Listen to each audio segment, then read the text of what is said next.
Hello friends, இன்றைக்கி நம்ம ஈஸியாக டேஸ்ட்டாக எப்படி இட்லி பொடி பண்ணலாம் அப்படிங்கிறது பார்க்கலாம். ரொம்ப சூப்பராக இருக்கும், பிள்ளைங்களுக்கும் ரொம்பவே பிடிக்கும். ட்ரை பண்ணி பாருங்கள். ஃபஸ்ட்டு நம்ம கருப்பு உளுந்து உடைச்சது ஒரு கப் எடுத்துக்கலாம். கடலைப்பருப்பு ஒரு கப் எடுத்துக்கலாம். மிளகா ஒரு கப்பு, 2 பூண்டு, 2 ஸ்பூனு வெள்ளை எள் எடுத்திருக்கேன். பெருங்காயம் எடுத்திருக்கேன். உங்கள்கிட்ட வெள்ளை எள் இல்லாட்டி கருப்பு எள் எடுத்துக்கலாம். ஃபஸ்ட்டு சட்டி சூடானதுக்கப்புறம் 1 ஸ்பூனு எண்ணெய் ஊற்றிக்கலாம். அதுக்கப்புறம் உளுந்தை வறுத்து எடுத்துக்கலாம். கருப்பு உளுந்து இல்லாட்டி வெள்ளை உளுந்து யூஸ் பண்ணிக்கலாம். கருப்பு உளுந்து போட்டால் இன்னும் டேஸ்ட்டாக நல்லாயிருக்கும். இது மாதிரி நல்லா சிம்மிலே வச்சு வறுத்துடலாம். கலர் சேஞ்ச் ஆகும், வாசம் நல்லா வரும். அது வரைக்கும் வறுக்கணும் நம்ம. இது மாதிரி கரெக்டாக நல்லா வறுபட்டுருச்சு, ஸ்மெல்லு நல்லா வருது. இதை ஒரு தட்டையில் மாற்றிக்கலாம்.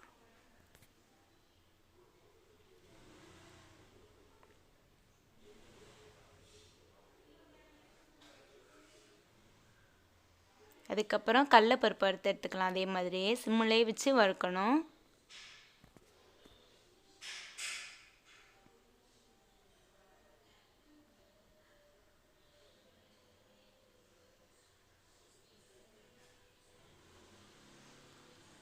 அதையும் அதிலே கொட்டிடலாம்.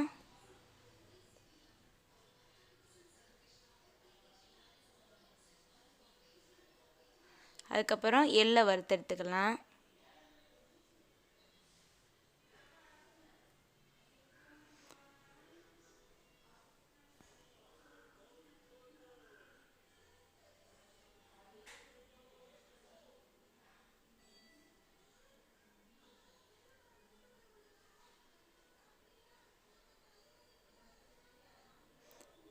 அதுக்கப்புறம் மிளகா எடுத்துக்கலாம்.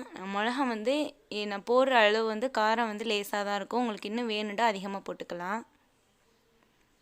இது பிள்ளைங்களுக்காக கொஞ்சம் கம்மியாக தான் போட்டிருக்கேன். அதுக்கப்புறமா கொஞ்சமாக 1 ஸ்பூன் எண்ணெய் ஊற்றி பெருங்காயத்தை வறுத்துக்கலாம்.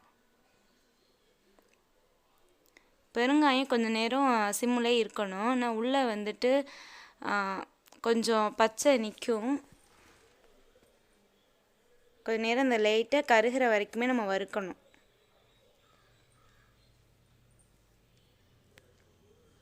அதுக்கப்புறம் பூண்டை வந்து வறுத்துடலாம். பூண்டுமே வந்து உள்ளே உள்ள அந்த ஈரப்பதம் போகிற வரைக்குமே வந்து சிம்மிலே வச்சு வறுத்து எடுத்துக்கணும். நல்லா வெந்துருச்சு.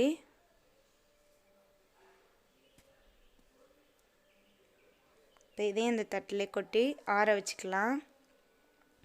நல்லா சூடு ஆறுனதுக்கப்புறம் இதை பவுட்ரு பண்ணிக்கலாம்.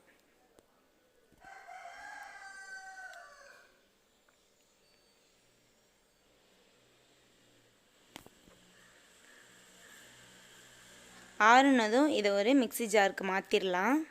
ஃபுல்லாக ஒன்று போட வேணாம், 2 ஜாராக அரைச்சிக்கலாம். இது மாதிரி கொஞ்சம் கொரன்னு அரைச்சதுக்கப்புறம் அதில் தூள் உப்பு போட்டு இன்னொரு தடவை அரைச்சிக்கலாம். தூள் பண்ணும்போது மெயின் ரொம்ப பவுடராக இருக்கக்கூடாது. கொஞ்சம் லைட்டாக அங்கங்கே பருப்பெல்லாம் கிடக்கணும். ரொம்ப தூளாக இருந்தால் நல்லா இருக்காது. ரொம்ப ஈஸியாக சூப்பராக டேஸ்ட்டாக வந்திருக்கு. ட்ரை பண்ணி பாருங்கள்.